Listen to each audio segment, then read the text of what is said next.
Bom, gente, então o primeiro resultado que nós vamos ver essa semana nos dá mais uma maneira de calcular o resíduo se a gente estiver lidando com polos. Então, até o momento, a gente sabe que o método para encontrar o resíduo de uma função em uma singularidade é encontrar a expansão de Laurent e buscar o coeficiente B1, né? Então, esse teorema nos dá mais uma maneira de encontrar resíduos em polos. E ele diz o seguinte: então, suponha que Z0 seja uma singularidade isolada de F. Certo? Então, são equivalentes.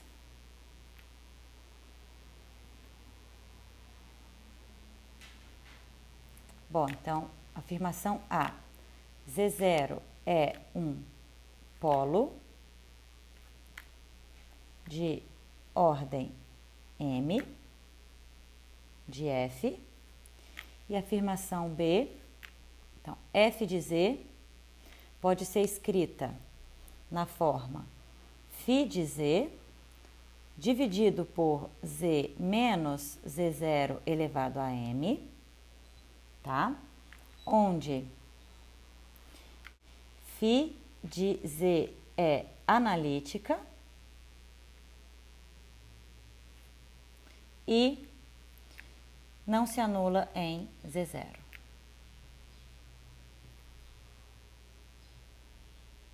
Tá legal? Bom, se forem verdadeiras, então, se forem verdadeiras, então, vou colocar aqui, se M for igual a 1, o resíduo de F em Z0 vai ser exatamente φ de Z0, tá? E se M for maior que 1, nós temos que derivar. Então, o resíduo de F em Z0 vai ser a derivada de φ de ordem M menos 1, calculada em Z0, dividido por M menos 1 fatorial. Tá legal, gente? Então, para demonstrar esse resultado, nós fazemos o seguinte. Então, primeiro vamos mostrar que A implica B, né? Ok. Então, suponha que Z0 seja um polo de ordem M de F. Então, com isso, nós sabemos que F admite uma expansão de Laurent centrada em Z0, que é da seguinte forma. Então, temos aqui a parte das potências positivas, a n, que multiplica z menos z0 elevado a n, para n indo de 0 até infinito, mais a parte principal, que eu vou escrever então como sendo B1 sobre z menos z0 mais B2 z menos z0 quadrado, etc., até Bm z menos z0 elevado a m, porque estamos supondo que z0 é um polo de F, um polo de ordem M de F. Então, aqui o nosso Bm é diferente de zero. Tá bom? Então, nós podemos definir a função φ de z da seguinte forma. Então, isso aqui vai ser, olha, vamos lá. Isso vai ser z menos z0 elevado a m vezes f de z, se z for diferente de z0, e vai ser bm se z for igual a z0. Certo? Então, essa nossa função aqui, φ de z, tem uma expansão em série de potências que só tem potências positivas, que é exatamente a seguinte, né? Então, é Bm mais Bm menos 1, que multiplica Z menos Z0, né? Imagina que a gente multiplicou tudo isso daqui por Z menos Z0 elevado a M. Mais etc, mais B1, que multiplica z menos z0 elevado a m menos 1, mais, então, somatório de AN, z menos z0 elevado a n mais m, para n indo de 0 até infinito. Bom, então observem que nós estamos supondo que essa expansão de Loran aqui da f converge em módulo de z menos z0 menor que r, o disco perfurado, né? Portanto, essa expansão aqui de φ converge em módulo de z menos z0 menor que r, converge em todo o disco, porque nós definimos aqui também o valor de φ no ponto z0. Então, essa nossa função φ de z é analítica em z0, em uma vizinhança de z0, né? E não se anula em z0 por construção, já que φ de z0 é bm.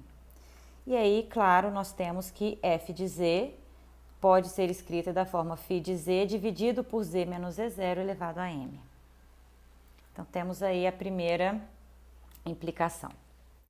Bom, gente, e agora para provar que B implica A, o que nós fazemos? Então, suponha que a gente tenha φ de z analítica em z0 e não nula em z0, certo? Então, nós podemos escrever φ de z como uma soma de Taylor centrada em z0 que converge em um disco. Então, φ de z vai ser, vou escrever da seguinte forma, φ de z0 mais φ' de z0, bom, sobre 1 fatorial, né? Que multiplica z menos z0, mais φ segunda z0 sobre 2 fatorial, que multiplica z menos z0 ao quadrado, mais etc. Então, vou até a derivada de ordem m menos 1 de z0, dividido por m menos 1 fatorial, que multiplica z menos z0 elevado a m menos 1, mais o resto, né? Então, vamos colocar aqui a derivada de ordem n em z0, dividido por n fatorial, que multiplica z menos z0 elevado a n, para n indo de m a infinito, né? E essa expansão de Taylor de φ centrada em z0 converge, vou colocar aqui isso, essa expansão converge em um disco centrado em z0. Então, módulo de z menos z0 menor que r. Tá legal? Além disso, nós estamos supondo que f de z pode ser escrita da forma φ de z dividido por z menos z0 elevado a m. Ou seja, isso é φ de z0 dividido por z menos z0 elevado a m. Esse φ de z0 é diferente de zero por hipótese, tá? Mais, então, φ' z0 dividido por 1 fatorial, z menos z0 elevado a m menos 1, mais etc. Mais, então, derivada de ordem m menos 1 de φ, calculado em z0, dividido por m menos 1 fatorial, que multiplica z menos z0, né? Mais, então, o somatório da derivada de ordem n de φ, calculado em z0, dividido por n fatorial, que multiplica z menos z0, elevado a n menos m, para n indo de m até infinito. Então, aqui nós temos a parte principal da função f, que nos diz exatamente que Z0 é um polo de ordem M de F e aqui está o resíduo. Então, aqui está o resíduo de F em Z0, né? E última observação é que agora essa nossa função f de z converge no disco perfurado. Então, esse daqui vai convergir no disco perfurado, centrado em Z0 de raio R, já que nós aqui dividimos, né, por Z menos Z0 elevado a M. Tá legal, gente? Então, com isso, nós obtemos mais uma forma de calcular resíduos em polos, que é bastante útil. Vamos ver exemplos. Bom, gente, então, nosso primeiro exemplo é o seguinte, olha. Considere a função f de z dada por z mais 4 dividido por z ao quadrado mais 1. Certo? Então, nós temos aqui duas singularidades, né? Temos z0 igual a i e menos i. Então, z0 igual a mais ou menos i são as singularidades da função e são isoladas, portanto. Ok. Então, muito rapidamente, a gente pode calcular o resíduo de f em i. Olhando para a função f da seguinte forma. Então, f de z, isso é o quê? Isso é z mais 4 dividido por z mais i, que multiplica z menos i. Então, isso é z mais 4 sobre z mais i dividido por z menos i. E aqui aparece a nossa função φ de z. Então, vejam que a função φ de z, que é z mais 4 sobre z mais i, ela é analítica em z0 igual a i e não se anula, né? Quer dizer, φ de i é o que? É i mais 4 dividido por 2i, que dá, multiplicando então por menos i sobre menos i, isso daqui dá mais 1 menos 4i dividido por 2, que dá 1 meio menos 2i. Certo, gente? Com isso, nós concluímos, então, que o resíduo de f em i é exatamente o quê? 1 meio menos 2i. Percebam que o que a gente fez aqui é exatamente o que a gente faz quando estamos calculando lá a integral de uma função complexa, né? A gente separa a parte da função que é analítica com relação à singularidade e deixa o que não é analítico, que nesse caso é só o termo z menos i. Então, é um polo de ordem 1, né? Z0 é um polo de ordem 1. E o resíduo é facilmente encontrado calculando, então, o valor dessa função analítica, φ de z, na singularidade. Então, por exemplo, agora para o menos 1, para o menos i, é a mesma coisa. Então, fazemos f de z, agora pode ser escrita como sendo, olha, z mais 4 dividido por z menos i, tudo isso dividido por z mais i. Então, agora nós temos uma outra φ, né? A φ vai sempre mudar. Então, agora, a nossa φ de z é z mais 4 dividido por z menos i. Então, ela é analítica em menos i e não se anula. Essa parte é sempre importante verificar, tá? Então, φ de menos i é o quê? É menos i mais 4 dividido por menos 2i. Então, agora eu vou multiplicar por i, em cima e embaixo. Isso vai me dar, então, 1 mais 4i dividido por 2 me dá 1 meio mais 2i, que é diferente de zero. Portanto, nós obtemos que o resíduo de f em menos i, isso é o quê? 1 meio mais 2i,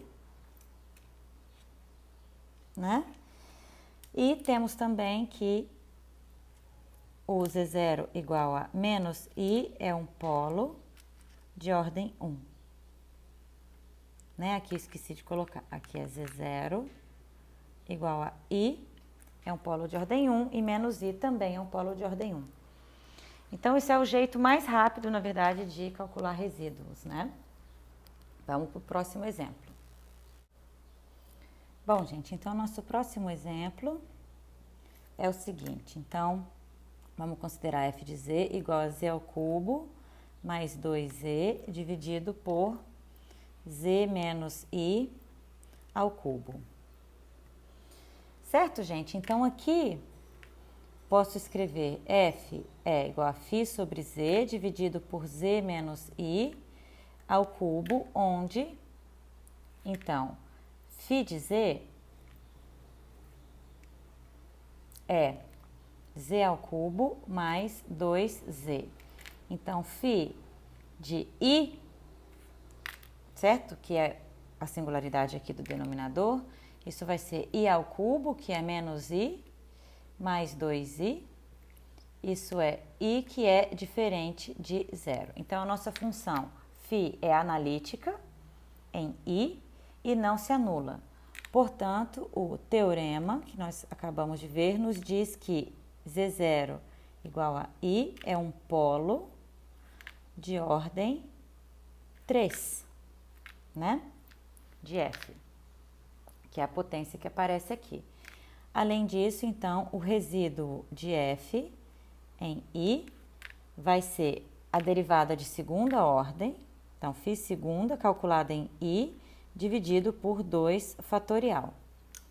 Certo? Então, vou colocar aqui, nós temos φ de z é z ao cubo mais 2z, então, a derivada de φ é 3z ao quadrado mais 2, e a derivada segunda é 6z.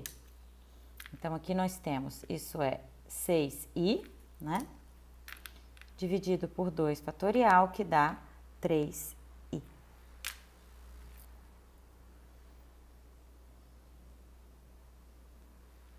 Tá legal, gente?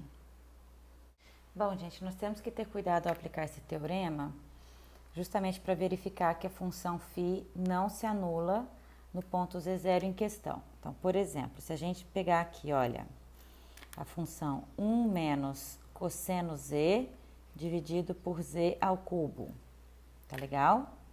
Então, posso escrever como sendo φ sobre z dividido por z ao cubo. Então, a minha função φ, ela é analítica na singularidade z0 igual a zero. Porém, nós temos que φ de zero é 1 menos cosseno zero, que é zero. Então, aqui não podemos aplicar o teorema.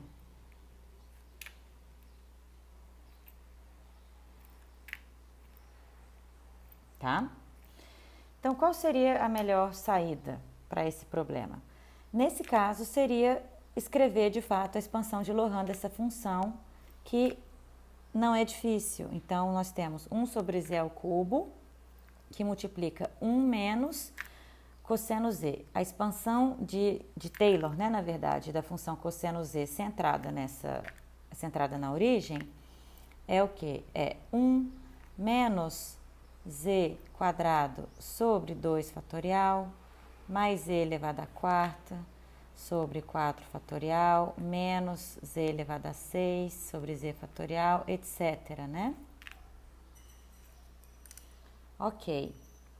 Então, nós fazemos aqui a multiplicação. Então, nós temos, olha, vejam que 1 menos 1 se anula, esse termo é livre, certo? Então, ficamos com 1 sobre 2 fatorial z menos z sobre 4 fatorial, z sobre 4 fatorial, mais z cubo sobre 6 fatorial, etc. Então, daqui para frente, só potências positivas. E essa expansão que a gente obtém aqui converge desde que o z seja não nulo, né? Converge em c menos a origem.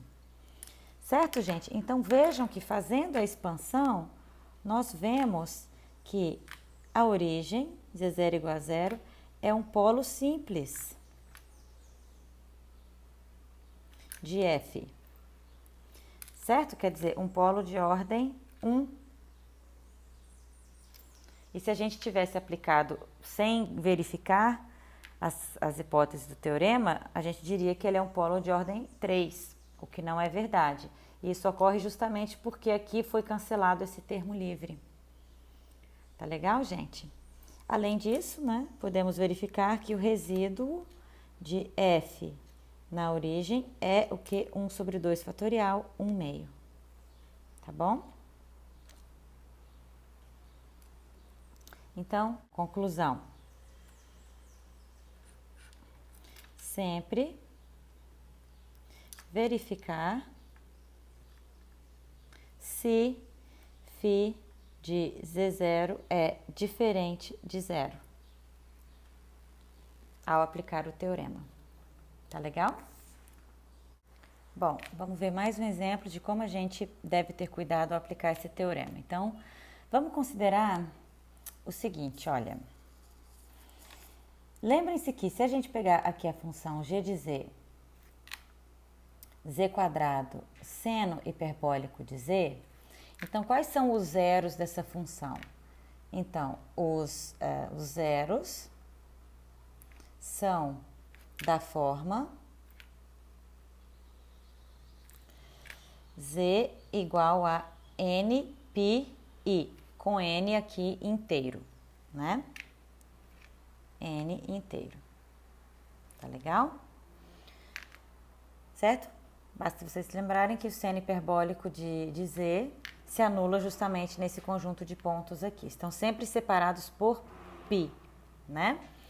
Então, se a gente considerar aqui, olha, f de z igual a 1 sobre g de z, ou seja, 1 sobre z ao quadrado seno hiperbólico de z, nós obtemos que o z0 igual a zero é uma singularidade isolada. É singularidade isolada. Tá bom? A próxima singularidade vai ser πi ou menos πi, que estão aí a uma distância segura, né? Da origem. Tá legal? Então, gente, a gente novamente não pode aplicar o teorema indiscriminadamente e dizer, então, por exemplo, que f de z é φ de z dividido por z ao quadrado, tá bom? Onde φ de z é 1 sobre seno hiperbólico z. E ao fazer isso, chegar à conclusão que que a origem é um polo de ordem 2 da função f. Isso não é verdade, porque nesse caso a nossa função φ de z não é analítica na origem, né? Em z0 igual a zero, sequer está definida. Então, φ não é analítica em z0 igual a zero. Na verdade, φ sequer está definida em z0 igual a zero. Então, não podemos aplicar o teorema, tá? Então, não aplicar o teorema. Então, novamente, a gente tem que apelar, nesse caso, para a expansão de Laurent de f. Então, vocês devem se lembrar que, algum tempo atrás, nós encontramos aqui alguns termos da expansão de Laurent centrada na origem dessa função aqui, 1 sobre seno hiperbólico z. Então, o que nós temos que fazer é fazer 1 sobre z ao quadrado, né? que multiplica essa expansão que nós encontramos. Vou colocar aqui alguns primeiros termos. A gente fez isso usando aquele algoritmo da divisão mesmo, tá? Vocês podem voltar lá na aula de multiplicação e divisão de séries e ver que isso dava 1 sobre z menos 1 sobre 3 fatorial z mais, bom, vamos lá, 1 sobre 3 fatorial menos 1 sobre 5 fatorial, z cubo, etc. Certo? Bom, então fazendo a multiplicação, nós obtemos f de z igual a 1 sobre z cubo, ó, menos 1 sobre 3 fatorial vezes 1 sobre z. Então, menos 1 sobre 3 fatorial z. E aí, agora vem só as potências positivas, né? Mais isso daqui vezes z.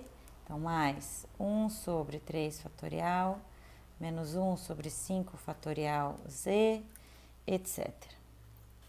Certo? Então, olhando agora para a expansão de Laurent de f, nós concluímos que z0 igual a 0 é um polo de ordem 3, né?